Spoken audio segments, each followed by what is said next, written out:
ओम नमो भगवते वासुदेवाय।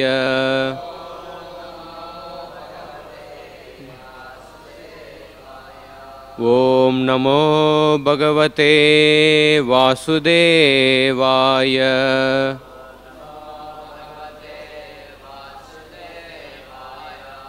ओम नमो भगवते वासुदेवाय।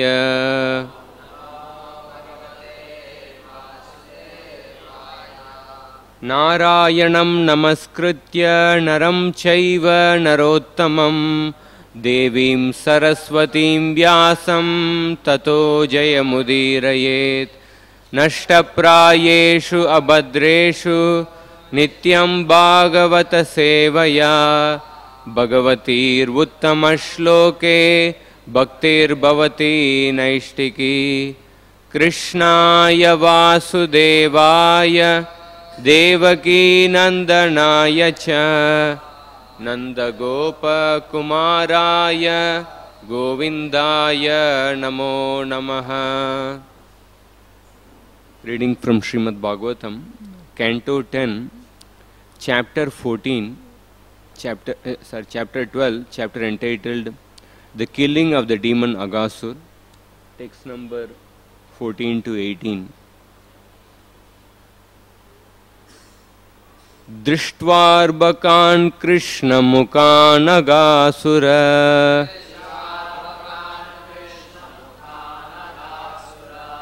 कंसानुशिष्ट सबकी बकानुज।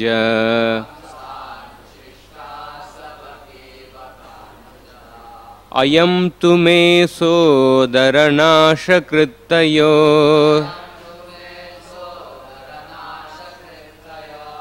द्वयोर्ममैनं सबलं हनिष्ये।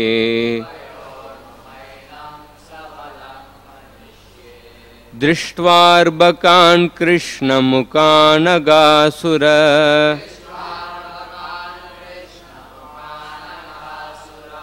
कंसानुशिष्ट सबकी बकानुज।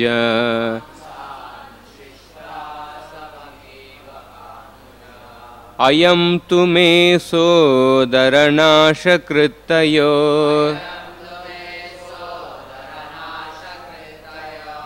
द्वयोर्ममैनं सबलं हनिष्ये।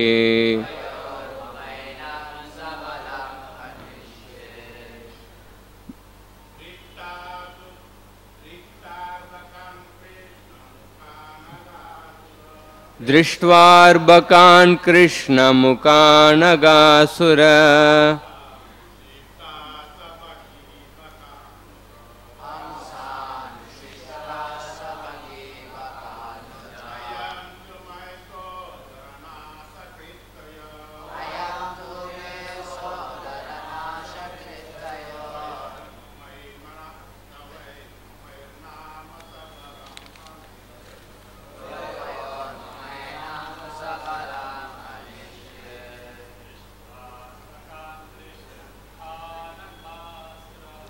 दृष्ट्वार्बकान् कृष्णमुखान् अघासुर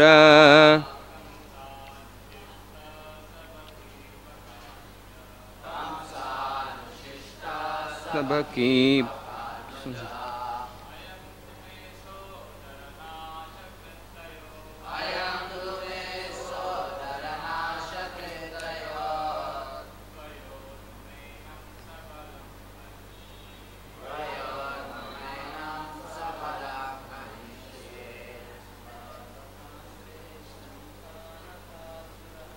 दृष्ट्वार्बकान् कृष्णमुखान् अघासुर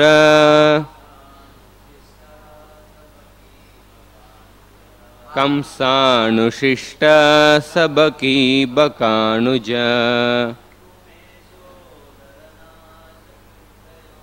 अयं तु मे सोदरनाशकृतयोर् द्वयोर्ममैनं सबलं हनिष्ये। माताजी।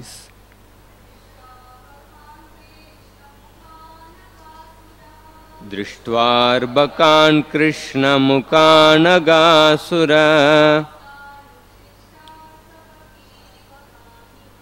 कंसानुशिष्ट सबकी बकानुज.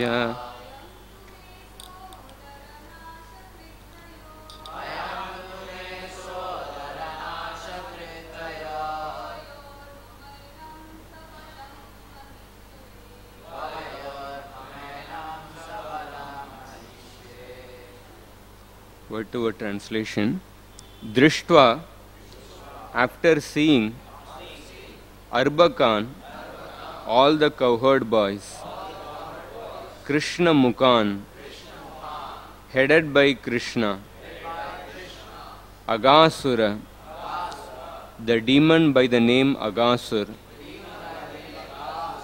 Kamsa Anushishta, sent by Kamsa, Saha, he, Aghasur, Baki Baka Anuja, the younger brother of Putana and Bakasur.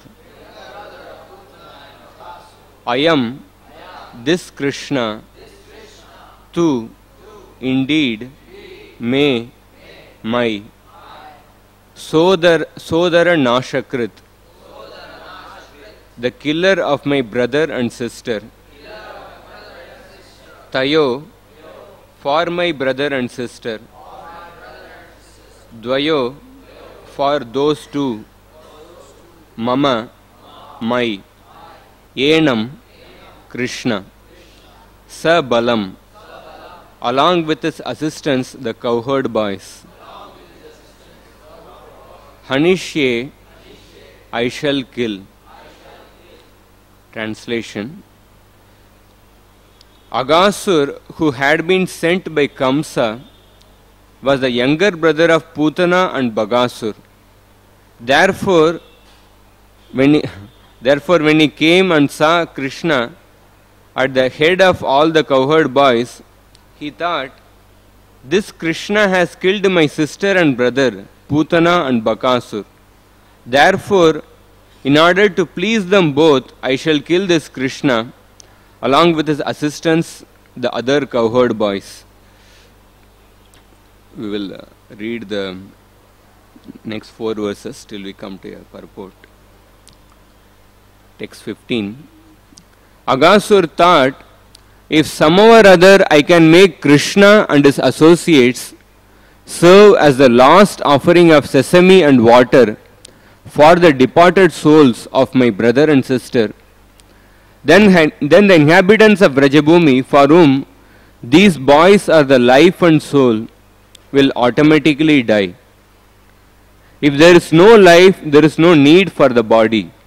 Consequently, when their sons are dead, naturally all the inhabitants of Vraja will die. Next verse. After thus deciding that crooked Aghasur assumed the form of a huge python, as thick as a big mountain and as long as 8 miles. Having assumed this wonderful python's body, he spread his mouth like a big cave in the mountains and lay down on the road, expecting to swallow Krishna and his associates, the cowherd boys. Text number 17. His lower lip rested on the surface of the earth, and his upper lip was touching the clouds in the sky. The borders of his mouth resembled the sides of a big cave in a mountain, and the middle of his mouth was as dark as possible. His tongue resembled a broad traffic way. His breath was like a warm wind, and his eyes blazed like fire. Text number 18, translation and purport by His Divine Grace A.C. Bhaktivedanta Swami Prabhupada. Translation. Upon seeing this demon's wonderful form, which resembled a great python, the boys thought that it must be a beautiful scenic spot of Vrindavan. Thereafter, they imagined it to be similar to the mouth of a great python. In other words, the boys, unafraid, thought that it was a statue made in the shape of a great python for the enjoyment of their pastimes. Purport. Some of the boys, upon seeing this wonderful phenomenon, thought that it was in fact a python, and they were fleeing from the spot. But others said, "Why are you fleeing? It is not possible that a python like this is staying here. This is a spot of beauty for sporting." This is what they imagined. Om Jnanatimirandasya Jnananjanashalakaya Chakshuron Militam Yena Tasmai Shri Gurave Namaha.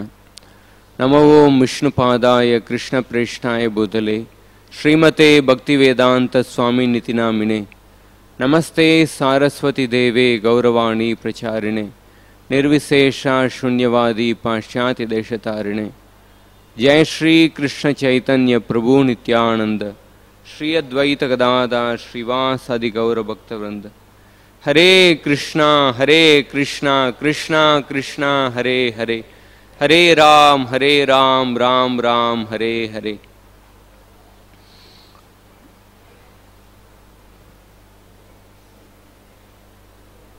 So, we are reading from this particular chapter on this pastime of killing of the demon Aghasura.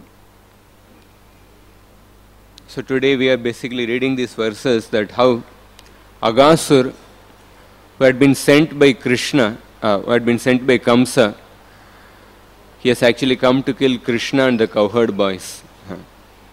In fact, it is mentioned that Kamsanu Shishta Sabaki Bakanuja. I was just hearing one lecture of His Holiness Radhika Swami Maharaj. He was just mentioning that, like Aghasura, the word Aga means sin. He was saying that actually Aghasura was not just, it's not that he was just only by name, he was actually a sinful person. Actually his whole existence was sinful. Like sometimes a person may have a particular name, but his activity or quality may not correspond to that name. But in the case of like Aghasura, his name and his qualities and activities, they are actually exactly matched. And it's mentioned that Kamsanu Shishta and Sabaki Bakanuja. Sabaki Bakanuja means he is the younger brother of Putana and Bakasur.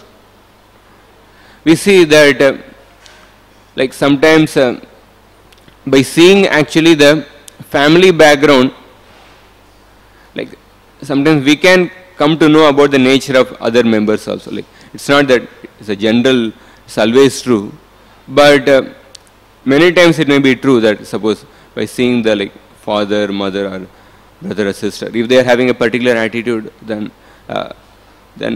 it's very likely that their associates, because we decide we become whom we associate with. So it's likely that other members may also have similar qualities. Of course, there are exceptions to this rule. So we can see that the brother and sister of Aghasura, they were actually great demons. And not only that, Kamsanu Shishta, like Prabhupada gives the word-to-word translation as sent by Kamsa. But another meaning of this is that like he was trained by Kamsa for a long time. So we can see that not only he was very low by his birth, but even his association was like he was trained by Kamsa for a long time. And like especially I would like to highlight on this particular verse, and then if time permits we'll see the other verses. So in the 14th verse especially, the mentality of actually Aghasura is mentioned. And also in the previous verse, yesterday Nandulal Prabhu spoke that how Aghasura could not tolerate that the happiness or the enjoyment of the cowherd boys. So that is one mentality we can see, that Aghasura, he could not tolerate that how the cowherd boys were actually enjoying with Krishna. And in this particular verse it is mentioned that Aghasura thought, he's saying that this Krishna has killed my sister and brother, Putana and Bakasur. Therefore, in order to please them both, I shall kill this Krishna. along with his assistants, the other cowherd boys. So we can see that Aghasura is actually selective in his thinking, that he's having a selective mentality, in the sense that he's seeing that, oh, this Krishna has killed my brother and sister, Putana and Bakasur, so I will take revenge, I will please my brother and sister by killing Krishna and the cowherd boys. But he doesn't see that what his brother and sister, what they did. He's only selectively seeing that, oh, Krishna killed them. He doesn't see that, oh, what they did. So this is actually this is another like mentality in general of a demon, and especially here we see Aghasura. And we can of course this is actually manifested in a very gross way. We will try to see like how it can manifest in a subtle way also. So this Aghasura, like in fact, actually this mentality is manifested in many demons. In the 10th canto, when Dantavakra, when he was fighting with Krishna, so Dantavakra, he said, "Oh unintelligent one, I am obliged to my friends, because I am actually indebted to my friends. So in order to please my friends, like Shishupal, Jarasandha, Shalva and other people who were actually killed by Krishna, Paundraka. So they were all actually friends of Dantavakra. I have to pay my debt to my friends. In order to actually show my loyalty to my friends, I am actually fighting with you. I will kill you." So it seems that demons, they are having great loyalty to their friends and their family members. But they don't see actually what they have done. It is like being loyal to like Dawood Ibrahim. Something like that. So they don't like what they have done. That's like that. Like for example, like Devamrita Swami Maharaj was mentioning in a class. Like in Italy there is one mafia. So in that mafia, like they are into drugs and robbery and all sorts of things. But they have they talk about, oh, you should be a good family man. You should have respect for your wife. So like here also, like Aghasura, it seems he is a good family man. He is having affection towards their family members. And similarly, like even when Jarasandha came to, when Krishna and the Pandavas, and the Pandavas, when they went to meet Jarasandha, they actually disguised themselves as actually Brahmanas. And then they went and asked Jarasandha, actually we want to beg some charity from you. So Jarasandha was thinking that these people, they look like Kshatriyas. He was getting a doubt. They don't appear to be Brahmanas. But still, since they are actually the dress of a Brahmanas, I will actually definitely give whatever they ask. So then at that time he actually disclosed the secret. And he says that actually we are not Brahmanas, we are Kshatriyas. And we have come to actually we want to actually beg a charity of like one-on-one fight with you. And you can please choose anyone among us that we want to actually fight with you one-on-one. So when Jarasandha, when he hears that, like Jarasandha says to Krishna, first laughs at, he says that, he thinks that, okay, oh, these people, they are so afraid, so they don't want to fight with me as a Kshatriya, so they have disguised themselves as a Brahmanas and they are coming to fight. So that's why he is laughing at them. And then he says to Krishna that, like, I don't want to fight with you because you actually flew from the battlefield. But Jarasandha didn't remember that how he was pulverized by Krishna by 17 times. For 17 times how Krishna defeated him. He doesn't remember that, but he tells to Krishna that I don't want to fight with you because you actually flew from the battlefield, you are a coward.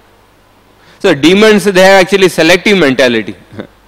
In one class, like Devamrita Swami Maharaj is mentioning that like in America, in one place, like there was a cat which was troubling a particular bird, just trying to attack a particular bird. So this bird was loved by a certain person. So this person, in order to protect the bird, he actually shot at the cat. So immediately when the cat was shot by this person, all the cat lovers, like they came and they filed a suit against this person. Like they started, it was a case in the distance. All the cat lovers, they started arguing with them. How can you kill this cat? And all the bird lovers, they came to his rescue, and they actually started arguing with the cat lovers. So they started asking, when he shot the cat, did the cat experience pain? And some other person argued that did the cat have a owner? Because that cat was like a stray cat. So did the cat have a owner? Because since the cat did not have a owner, so there is nothing wrong in killing. And in this way, back and forth arguments were going on. And in the meantime, thousands of cows are being slaughtered, and they are actually gobbling the cows and other things. So they're demons are actually selective in their approach. They are actually arguing for the well-being of certain people, and in the meanwhile they are actually killing other people. So this is actually a demonic mentality, or the selective mentality exhibited by the demons. And in the case of Krishna, Krishna is not actually selective. Like for example, in the Chaitanya Bhagavat, this pastime comes that once Chaitanya Mahaprabhu, that time was Nimai Pandit, so once after he became a devotee, once he actually assumed the mood of Lord Varahadev, and he called Murari Gupta, and he actually took the form of Varahadev, and he told Murari Gupta that the devotees, those devotees of mine who are attached to the chanting of the holy name, they are so dear to me that I will not tolerate anyone who offends such a devotee. When a person is attached to chanting of the holy name, I will not tolerate anybody who actually offends such a devotee. And then he mentioned to Murari Gupta that actually today I will tell you that even if my own son offends such a devotee, I will not tolerate that offense performed by my own son. And then he quoted the example of how he actually went and killed Narakasur. When I appeared as Varahadev, with the union of Bhumi Devi, I gave birth to this son Bauma. So I raised him. He was a very good son. But later, because of the bad association, Banasur, he became a great demon. And then I actually went with Satyabhama to kill Baumasur.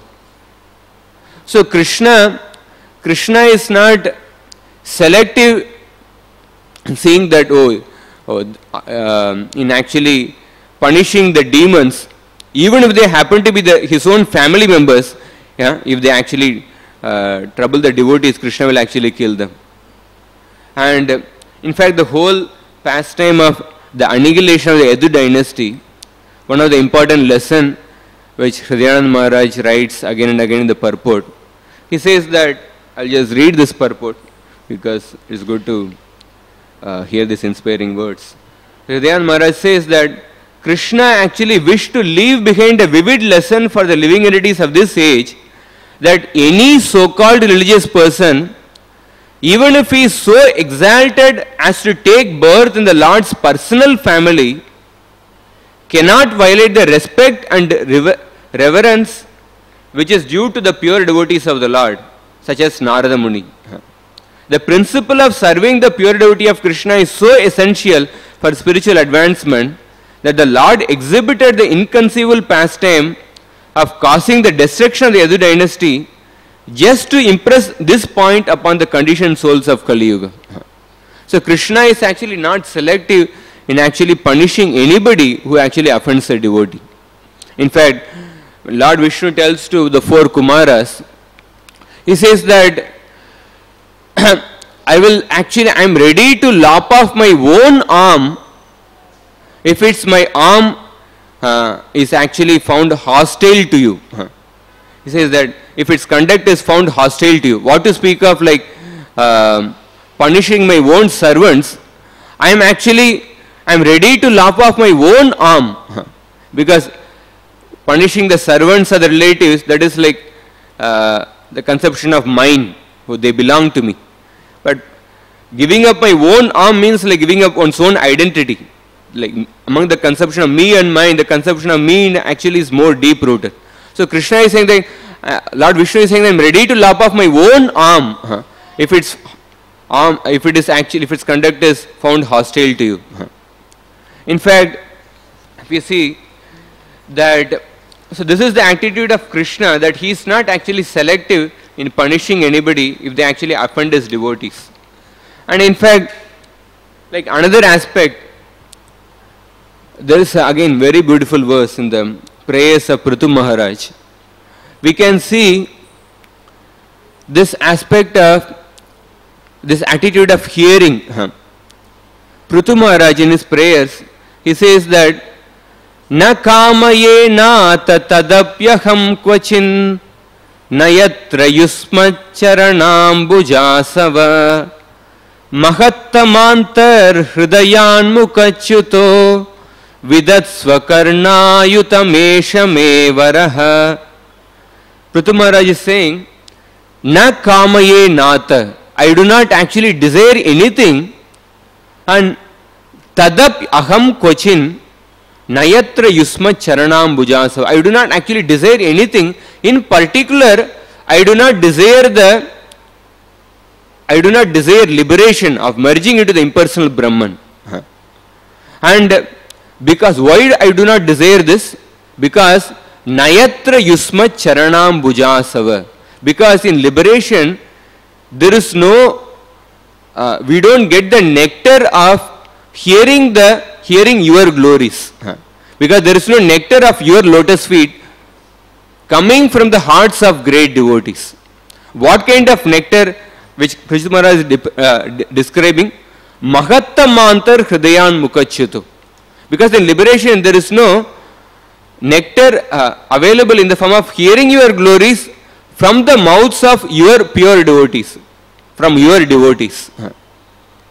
Mahattamantar hridayan mukachyuto. So Prabhupada and Vishnu Chakotaka, they point out in the purport. Of course, we can see this particular aspect because Prithu Maharaj's attachment to hearing, he doesn't want liberation, but he is also mentioning Mahattamantar hridayan mukachyuto. Because there is no availability of the hearing of the Lord's glories from the mouths of the devotees.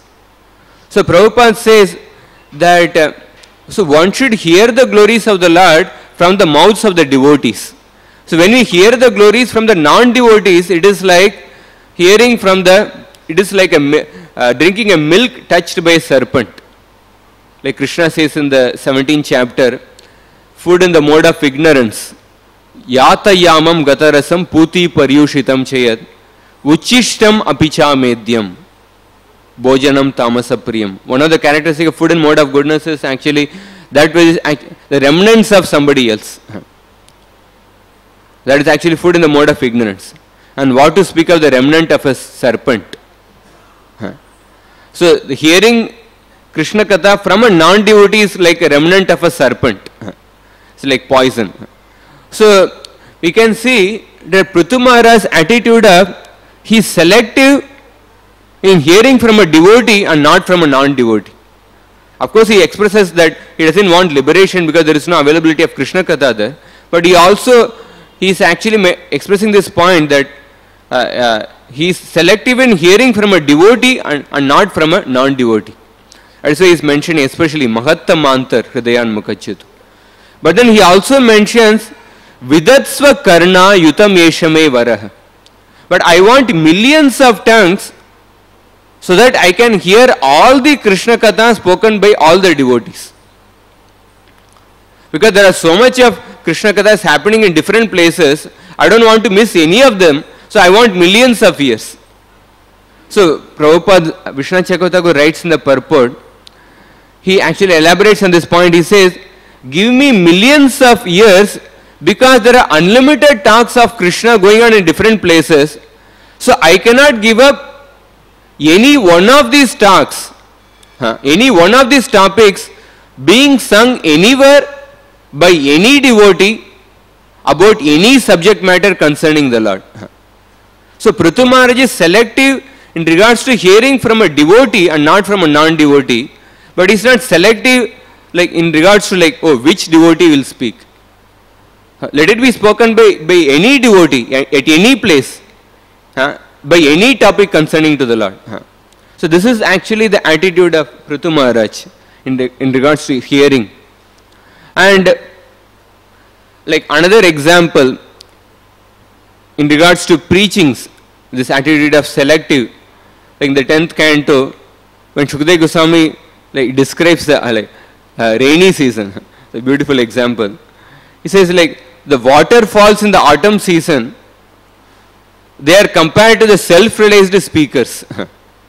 The waterfalls in the autumn season, like sometimes there is water in that and sometimes there is no water. So similarly, the self-realized speakers, sometimes they speak and sometimes they don't speak. On the other hand, the waterfalls in the rainy season, they actually constantly give water. So that is compared to the professional Bhagavatam reciters. So they actually indiscriminately speak. They speak subject matter which is pleasing to the senses of the mundane people, mundane senses of the materialistic people. So they indiscriminately speak, especially the Ras Leela pastimes of the Lord. But the self-realized speakers, they are selective in their preaching. So what to preach to what audience? And should I speak or not? So devotees, they are actually selective in their preaching, and they are selective in hearing with respect to hearing from a devotee or a non-devotee, but not in respect to which devotee or which topic concerning the Lord. And like another aspect of this selective attitude is like selective in like rendering a service. Like for example, again, like definitely like in the 3rd canto, when Swayambhu Manu was born, Swayambhu Manu approaches Lord Brahma, and Swayambhu Manu says to Brahma, Tad videhi namastubhyam karmas idyatma shaktishu yat kritveha yasho vishvak amutracha bhaved gatihi.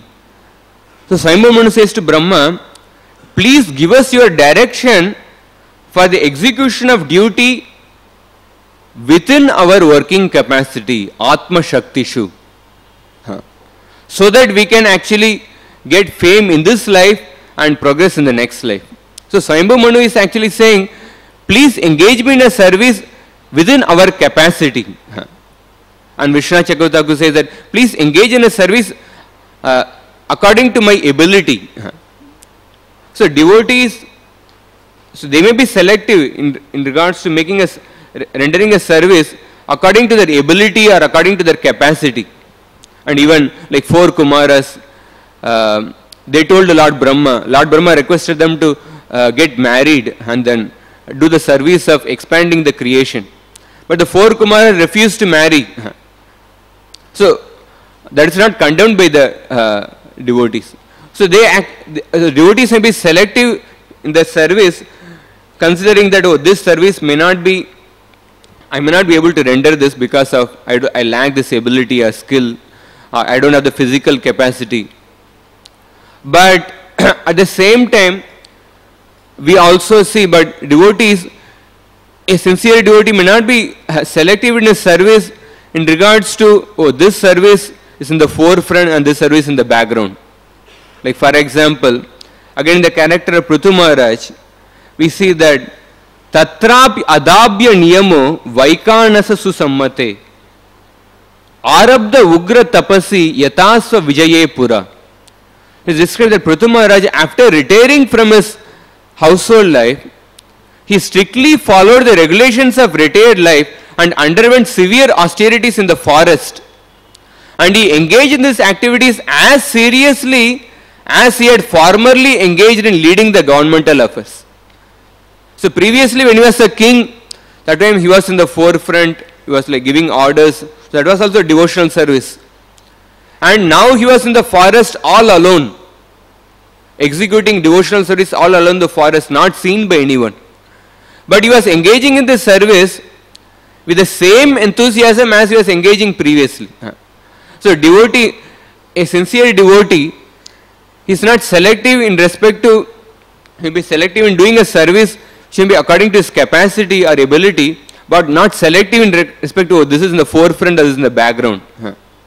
In fact, in the 15th chapter, Krishna says in the Gita, Ya evam, what is that, 19th verse, Yomam evam asam mudo janati purushottamam sa sarvavid bhajati mam sarva bhavena bharata. Like one who understands me to be the Purushottam, he actually engages in my devotional service. Sa sarvavid bhajati mam sarva bhavena. With his mind, body and words. Srila Baldev Vidyabhushan in his purport he says that one who knows my position as the Supreme Person worships me in all ways. Or he says that he actually engages in all the angas of devotional service. He doesn't neglect some of the anga of devotional service. Or at least he will not be averse to certain anga of devotional, certain item of devotional service. So in this way, that is the nature of a devotee. And then, like in fact, like another aspect, if we see in the case of like sometimes a person is like selective in following the certain aspects of devotees. If we see in the character of Srila Prabhupada or the great devotees, they actually exhibit different qualities at different times. Like once, some of this pastime is so inspiring, like Prabhupada, I forget which place, it was somewhere in Australia or New Zealand, is there in Prabhupada Memories Volume 2. So he went, he came to the airport and then so the reporter came to meet Prabhupada. So he asked Prabhupada that, he asked questions that, we heard that your movement is an ascetic movement. Prabhupada said, no, our movement is, like our movement is basically, our purpose is to develop love for Krishna. So we actually engage everything in Krishna's service. And then that reporter asked that, I heard that a Rolls Royce has come to actually pick you up. So Prabhupada said, so what is big of Rolls Royce? We can use anything in Krishna's service. Actually, what is this Rolls Royce? It is just made of some tin and rubber.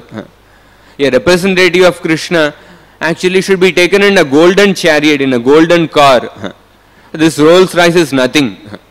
So that reporter didn't expect such a reply. Was completely taken aback. And then he went to the temple, and in the temple was actually a small temple. So devotees had arranged an accommodation for Srila Prabhupada in some 5-star, some other hotel actually. And then so they told the Prabhupada that we have arranged accommodation at this place. Then Prabhupada said, no, I don't want to stay in such a hotel.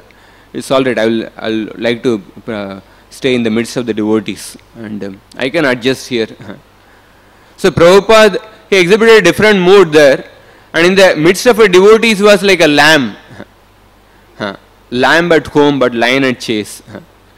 And we see, like even when Prabhupada was in the character of Prithu Maharaj, it's explained that like Prithu Maharaj, he was compared to fire in the sense that like when the fire is present, you cannot stop heat and light emanating from fire. It is impossible to stop heat and light emanating from fire. So similarly, no one could actually surpass the orders posed by Prithu Maharaj. But in the same verse it is explained that Prithu Maharaj was as tolerant as Mother Earth.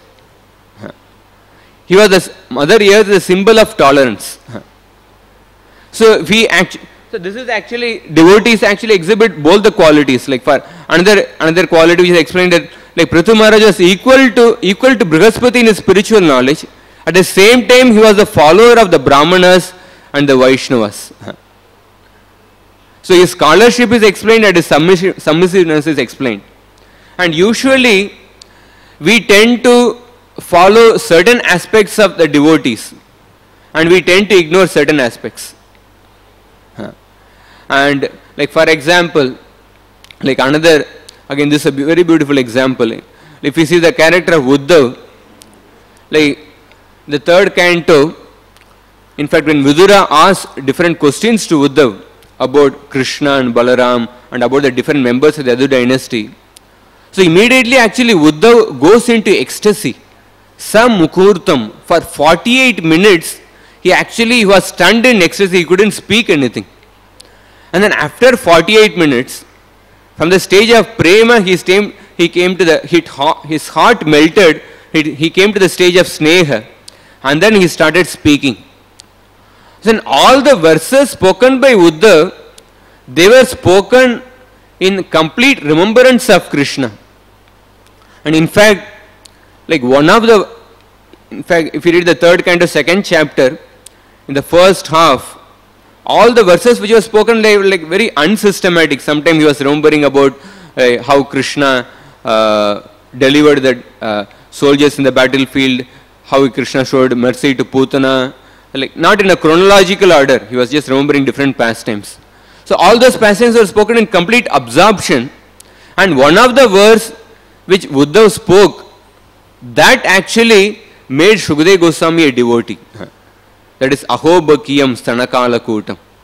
In fact, like Gaur Gopal was sharing, like after one of the Prerna classes given by His Holiness Radhanath Swami Maharaj, like one boy he came and told Gaur Gopal, he was just sharing this.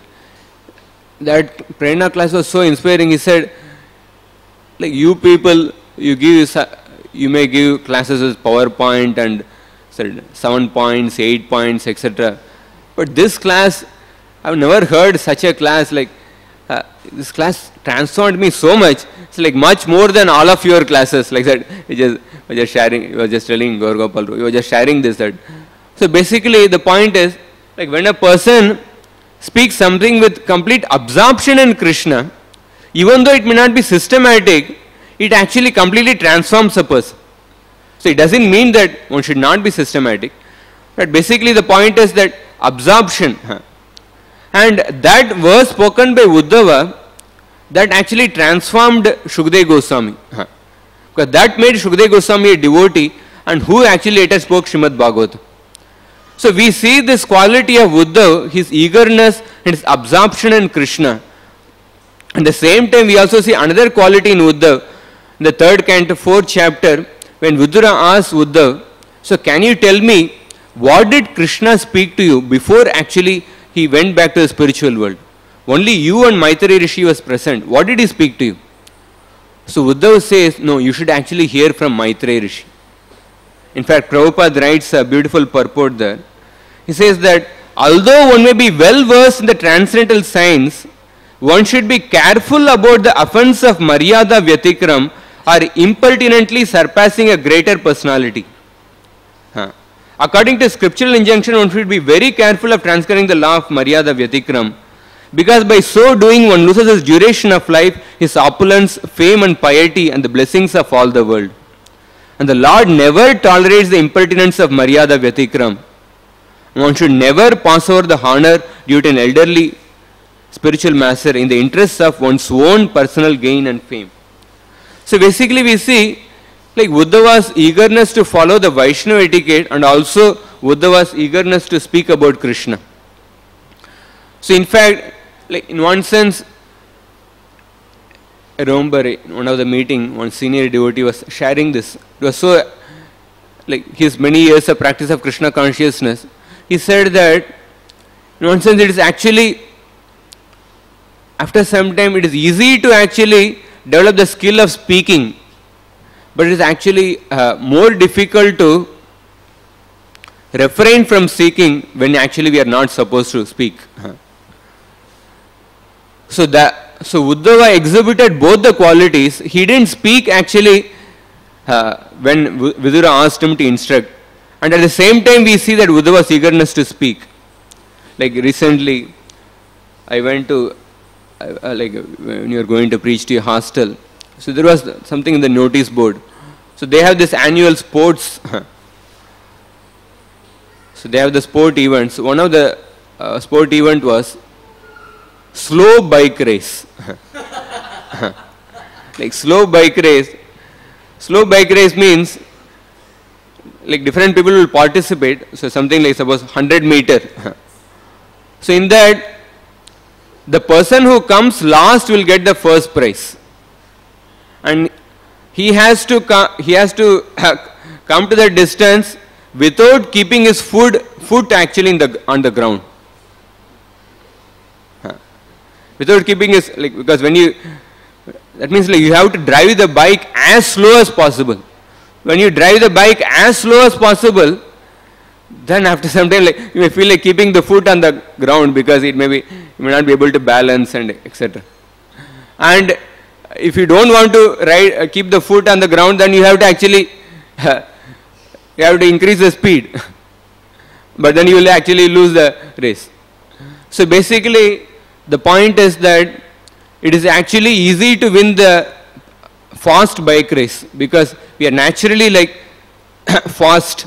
We want naturally the mode of passion ignorance is there, but it's actually more difficult to win the slow bike race because it actually requires patience and it requires actually more advancement. So actually, if we see the pure devotees, they are actually champions in fast bike race and also in slow bike race. That means like they are actually expert in the qualities of passion, patience, and they are also expert in the qualities like in the case of like Vaishnava etiquette, etc. and also in other qualities. So many times if we see, we are more enthusiastic to participate in the fast bike race than in the slow bike race. At least for myself. Like as I remember in one Bhagavatam class some years back, somehow there was some miscommunication, last minute there was no speaker, and Radha Gopinath Prabhu was asked to speak. So Radha Gopinath Prabhu started speaking, just last moment he was. Then he began this talk by saying, I pray that I may get the similar enthusiasm one day to do other services also. So that is actually in one sense nature of a devotee actually. So this is with respect to this thing. In fact, and also with respect to actually in dealing with people, like for example, so devotees are actually definitely in respect to preaching, like sometimes a devotee may spend more time with a person who is more influential because he may actually bring more people. Like Prabhupada also said that one should actually go for rhinoceros in preaching. And he mentioned that like sometimes suppose in the army when there is a war going on, when the Red Cross people, when the doctors go to save the wounded soldiers, they will first save those soldiers who are actually less wounded because they can cure those soldiers fast and then they will be of help to actually bring the other soldiers. So similarly in preaching, sometimes one may be selective in preaching to educated people, rich people, with the mood that they can actually bring more people. But in heart of hearts, a devotee will actually want to give time to everyone. But if a person thinks that, oh, because he is rich, oh, he can bring more money, he can bring, if there is a material motivation in that, then there is an Aghasura element in that. So basically, like Aghasura element is just saying that, oh, he is not seeing the fault in the brother and sister, but he is just thinking, oh, I will kill Krishna. So, but this selective aspect can be, this Aghasura element can be present in different aspects of devotional service. So for example, like in the attitude of Krishna, like there are different purposes in the Bhagavatam. For example, the 6th canto, when Lord Vishnu appears to Daksha Prajapati, Lord Vishnu says to Daksha, Brahma bhavo bhavantascha manavo vibhudeshvara vibhutayo mama heta bhutanam bhuta hetava. He says that Lord Brahma, Lord Shiva, the Manus, all the other demigods in the higher planetary systems, and you Prajapatis who are increasing the population are working for the benefit of all living entities. Thus, you expansions of my marginal energy are incarnations of my various qualities. So he says, especially Prabhupada writes a beautiful purport. Here he actually Lord Vishnu is actually equating Daksha Prajapati with Brahma and Lord Shiva. He says that actually Lord Shiva's position is much lower than that of like Daksha Prajapati's position is much lower than that of actually Lord Shiva. But still actually Lord Vishnu is actually equating him with Daksha Prajapati. He says, Lord Vishnu is saying, Prabhupada says that in the heart of the Supreme Lord, if whether Lord Shiva or Daksha Prajapati, who may be doing an insignificant service, everyone is actually valued by the Supreme Lord in the same level. In fact, another purport in the third canto, he says that any devotee who tries to preach the message of the Lord is considered by the Supreme Lord on the level of Lord Brahma. Lord Vishnu considers such a devotee as confidential as Lord Brahma. So, one may be selective in preaching in order to bring more number of people, but in the heart of heart, will actually try to want to actually give even to an insignificant person. So, this is actually another quality exhibited by a devotee. And another thing is, another aspect is we can learn is actually the rationalization. Here actually Aghasura actually justifying his act. So I will kill Krishna because Krishna has killed my brother and sister. So justification in the Madhurya Kadambini, Srila Vishwanath Chakravarti mentions that justification of Vaishnava aparad is actually, it implicates a person in another aparad than the Vaishnava aparad. Sometimes one may say, okay, if a person commits offense to the holy name, simply by chanting the holy name, one will get freed from the offense. So why to actually beg forgiveness in the lotus feet of a devotee if I offended him? If a person thinks like that, this kind of thinking is a rationalization of the offense. This kind of thinking further entangles a person in another offense. So rationalization of an offense actually implicates a person in another offense actually. And sometimes one may rationalize by saying, oh, this devotee has not manifested the 26 qualities of a devotee. So there is nothing wrong in offending this devotee. So Vishwanath Chakravarti says that in reply the scriptures state that even if reprobates, cheaters, hypocrites, pretenders, outcasts and worse take up devotional service, needless to say they are still considered to be sadhus. They must not be criticized for their past, however terrible it may have been. One devotee asked Giriraj Maharaj, is it wrong, is it alright to actually criticize devotee who are having faults? So Giriraj Maharaj said, it is not that spitting out a venom is false, actually having the venom in the heart, that itself is actually wrong. It's not that spitting out the venom is actually wrong, having the venom in the heart, it means having the poison in the heart, that itself is actually a wrong attitude. And just few more points, I will stop here. And here we see like Aghasura is trying to actually correct Krishna. Aghasura is saying, because Krishna has killed my brother and sister, so I will kill him. I will kill Krishna and the cowherd boys. So what is the, when it comes to correcting, like Prabhupada mentions in the 6th canto, in the episode of Chitraketu Maharaj, Chitraketu Maharaj, he mentions, in regards to correcting, he mentions 3 points. Chitraketu Maharaj, he actually had the right motivation. He thought that how can Lord Shiva, who is actually giving discourse in the topic of renunciation, how can he keep Mother Parvati in his lap and then give discourse on the topic of renunciation to the sages? What will people think of? So he had the right motivation. But then Prabhupada mentions that Chitraketu Maharaj thought that he is in a position to correct Lord Shiva. He thought that because he actually got the darshan of Lord Sankarshan, so he thought that he is actually advanced, he is in a position to correct Lord Shiva. So he mentions that with regard to correcting people, 3 questions are to be asked. First is, do we have the right motivation? And second is, even if we have the right motivation, do we have the authority to correct that person? And thirdly, even if the authority is there, is it the right time to correct?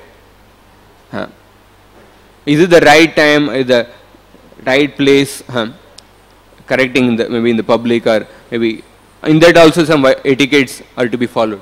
So Chitraketu Maharaj, he had the right motivation, but so basically in the point of, with respect to correcting, we cannot do immediately, one has to think about these things. But with respect to begging, like committing an offense and begging forgiveness, Prabhupada mentioned in the 5th canto, he says in the episode of Rahugun and Jadabharat, the last purport he says that if a person, it is the duty of everyone desiring to return to Godhead to become submissive like King Rahugan and beg pardon of Vaishnavas, one may have offended. And Vaishnavas are generally very kind-hearted. Therefore, if one immediately submits himself at the lotus feet of a Vaishnava, one is immediately cleared of offense reactions. If one does not do so, the reactions will remain and the result will not be palatable. So in regards to begging forgiveness, Prabhupada mentioned that one should not delay, one should do immediately. But in regards to correcting, one has to actually think. And most of the time it happens, like in our case, at least my case, like regarding to begging forgiveness, we actually keep delaying. And regards to correcting, we actually do it immediately. So this is actually, in the case of Aghasura, he thought like he neither has the authority to correct Krishna, and although it appears that his motivation is proper, but that was also very selective, and he is actually getting implicated in that. And finally, if you see this episode of Aghasura, like this demon, many demons killed by Krishna, they actually attained Sayujya Mukti, but few demons like Aghasura, he actually went back to the spiritual world. Like Radhanath Swami Maharaj, he explained in one of the Vrindavan Yatra, it's also mentioned in one of the later purports of Prabhupada. Like Aghasura, the reason for he actually getting a personal liberation is that Aghasura, for one moment, he felt happy in the association of the cowherd boys. Because when the cowherd boys entered the mouth of Aghasura, they were like happily playing. So Aghasura, although he could not tolerate the pleasure, but for one moment he exhibited some pleasure, and he actually rendered that service of giving a nice playground to the cowherd boys. So Radhanath Maharaj mentioned that if we actually simply remain happy in Krishna consciousness, so that can be actually big preaching. Because these cowherd boys, they were not some big preachers or something like that. They were just ordinary cowherd boys. They were just happily playing with Krishna. And that happily playing with Krishna, that had the potency to transform one of the greatest demon who were feared even by the demigods, who were actually daily drinking nectar.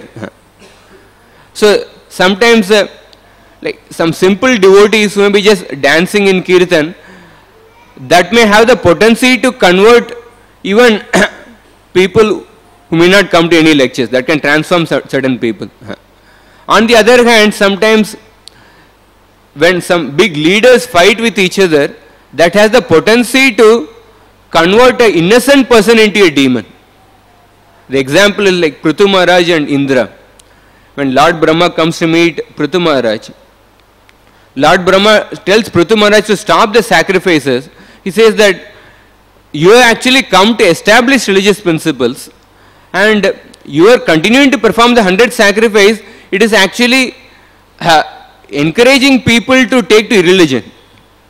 because Indra was coming in the disguise of a sannyasi, and he was introducing more and more religious principles. So Indra and Prithumara, they were actually great leaders.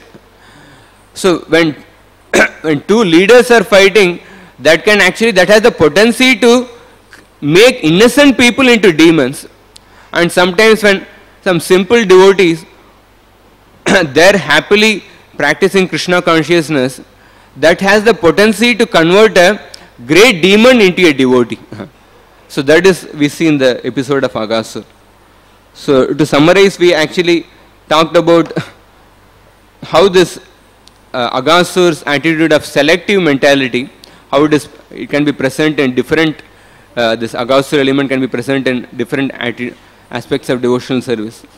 And we talked about the aspect of justification, and finally we talked about this, how Aghasura was transformed because of the association of the cowherd boys. So I stop here. I am sorry that if I had found my words had found instructive to anybody. I pray that I may be able to follow at least what I speak. Rantana Srimad Bhagavatam ki jai, Srila Prabhupada ki jai. Radhika Vallabha Prabhu ki